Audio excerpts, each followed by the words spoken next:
Welcome and hope you are going to enjoy what I'm going to share with you guys today. Remember to like and subscribe. Shall we begin? Thank you for watching. Here's something that surprises most people.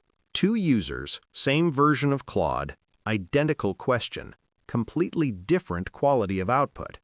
One user gets a generic, forgettable answer. The other gets something precise, actionable, and immediately usable. The AI didn't change, the model didn't change. The only thing that changed was the prompt. Welcome back. This is video 6 of the Claude Masterclass, Advanced Prompt Engineering. Today, I'm giving you the complete playbook, 6 core techniques and 1 master framework that will permanently change the quality of everything Claude produces for you. Let me show you the gap in concrete terms. A casual user types, "Write me a product description." What they get back is exactly that, something generic, a description that could apply to almost any product, written in a style that fits no one in particular. An expert user writes something completely different. They specify who Claude is, a senior copywriter with DTC experience. They specify the audience, health-conscious professionals. They define the tone, confident, minimal, no hyperbole. They set the length. They request a specific ending, and they get an output that's nearly ready to publish. The model's capability didn't change. The briefing quality did. That's the prompting gap, and it's enormous. Before we get into individual techniques, let me give you the architecture. Every great prompt is built from up to 5 components. Component 1 is role, telling Claude who it is. Not "you're helpful," but "you're a senior UX designer with 10 years in fintech."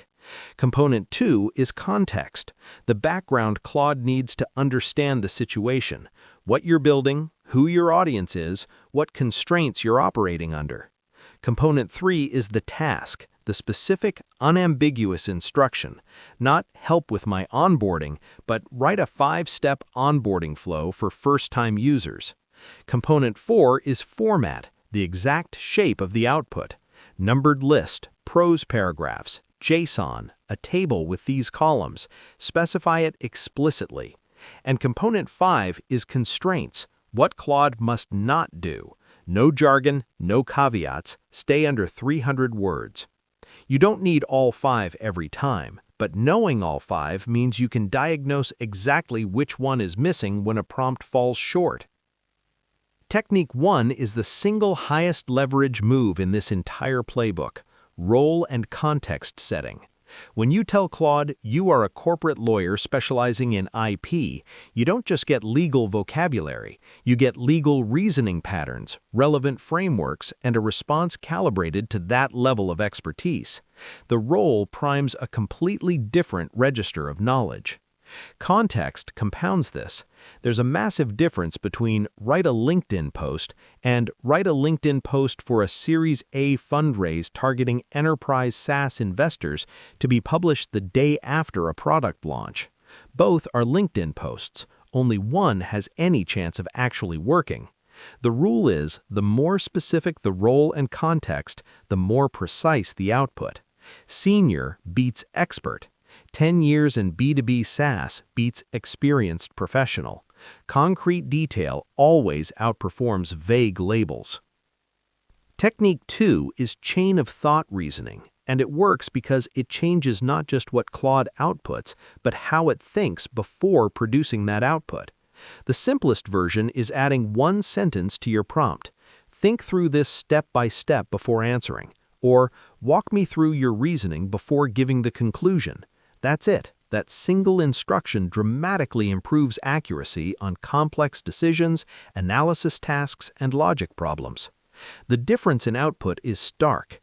Without it, you get "choose option B, better ROI." No reasoning visible, no way to verify it, no way to push back if it's wrong. With chain of thought, Claude walks through the comparisons systematically.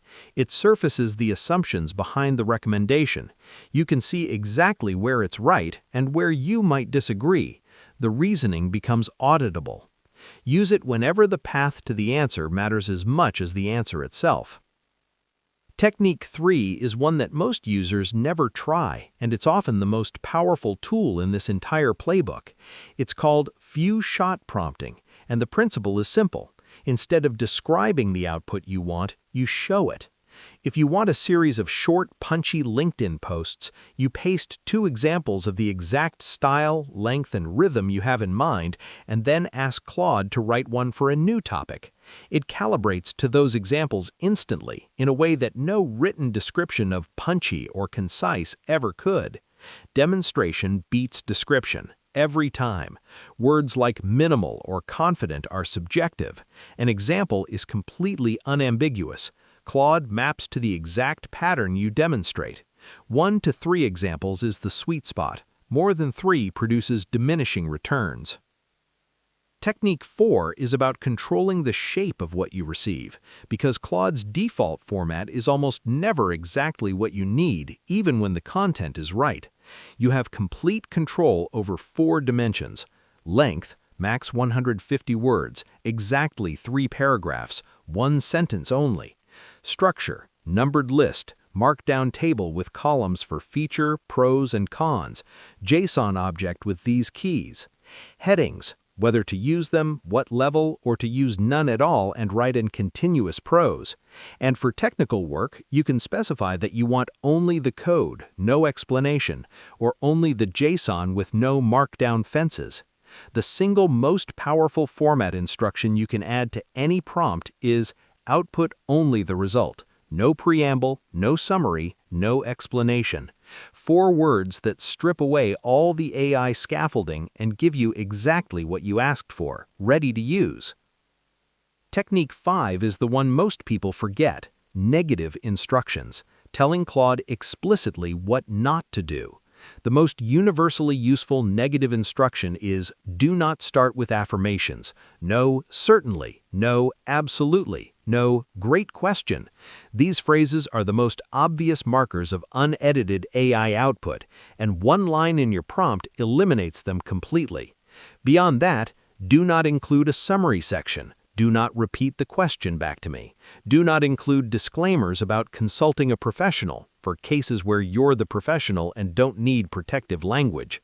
Do not go beyond the 3 points requested, to lock scope and prevent Claude from expanding beyond what you actually asked for.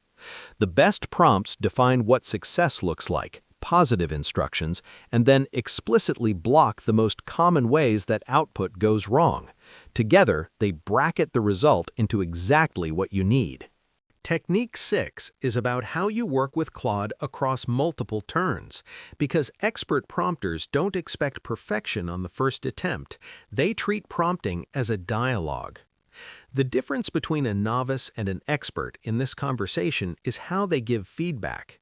A novice says, "Make it better." An expert says, "Cut to 80 words, keep the core argument from the second paragraph, remove all hedging language." The first instruction is undefined, the second is surgical. When an output isn't right, the discipline is diagnose before you react. What specifically is wrong? Is it too long? The tone drifted? There's a missing element? An incorrect assumption? Name the exact problem, then give the exact correction. And crucially, when something is right, lock it. Keep the structure and the opening. Change only the call to action. Make it more specific to enterprise buyers. You protect what works while fixing what doesn't. That's the refinement loop that produces professional quality output. Now let me give you the tool that ties all 6 techniques together: the recipe framework. 1 mnemonic, 6 checklist items. Run any important prompt through this before you send it. R is for role. Have you told Claude who it is in this context? E is for examples. Can you show 1 to 3 outputs that demonstrate exactly what you want? C is for context. Does Claude have the background it needs to respond well? I is for instruct. Is the task specific, unambiguous, and actionable? Not help me with this, but write this specific thing. P is for parameters. Have you specified the format, length, and structure? And the second E is for exclusions. What must Claude explicitly not do or include? You don't always need all 6. Simple tasks need only a clear eye. High-stakes, complex outputs benefit from all 6 working together. The power of the framework isn't that you always complete every letter, it's that you consciously decide which to skip. An oversight is very different from an intentional choice. We've covered the complete advanced prompting playbook today. Role and context to unlock specialist precision, chain of thought for complex reasoning, few-shot examples to transfer style without words, format control to get outputs you can use immediately, constraints to block the common failure modes, and iterative refinement to tighten results across a dialogue. Tied together with the recipe framework, 6 letters that give you a checklist you can run in 20 seconds before sending any important prompt. Here are 3 things to do right now. First, save the recipe checklist somewhere you'll see it when you're writing prompts. A sticky note, a note on your phone, wherever works. Second, build a reusable constraint block for your most common use cases, the combination of negative instructions that consistently gives you clean output for that type of work. Third, start collecting few-shot examples. Every time Claude produces something exceptional, save it. Use it as a calibration sample next time. The techniques in this video don't require any new tools or subscriptions.